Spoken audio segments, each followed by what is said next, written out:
Muling pinagtibay ng Ministry of Social Services and Development ang pangako nitong itaguyod ang karapatan at kapakanan ng mga persons with disabilities kasabay ng pagdiriwang ng ika-40th National Disability Rights Week mula July 17 hanggang 23, 2026.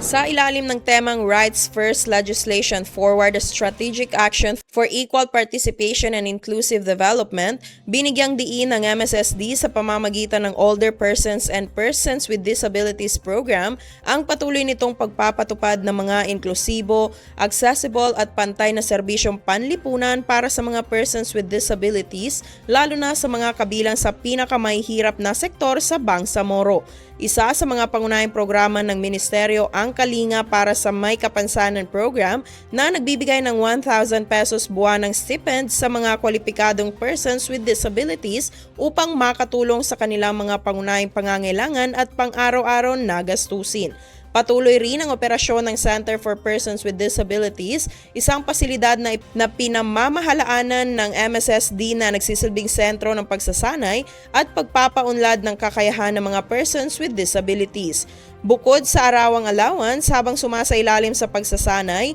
tumatanggap din ang mga trainees ng post-course grants na maaari nilang gamitin bilang panimula sa paghahanap ng trabaho, pagtatayo ng kabuhayan o pagpapatuloy ng kanilang pag-aaral. Samantala, kasalukuyang sinusuri ng Bangsamoro Transition Authority ang Parliament Bill No. 443 o Magna Carta of Person with Disabilities of BARM na naglalayong higit pang palakasin ang proteksyon, suporta at inklusyon ng mga person with disabilities sa mga serbisyong pampubliko, trabaho, edukasyon at infrastruktura sa rehiyon.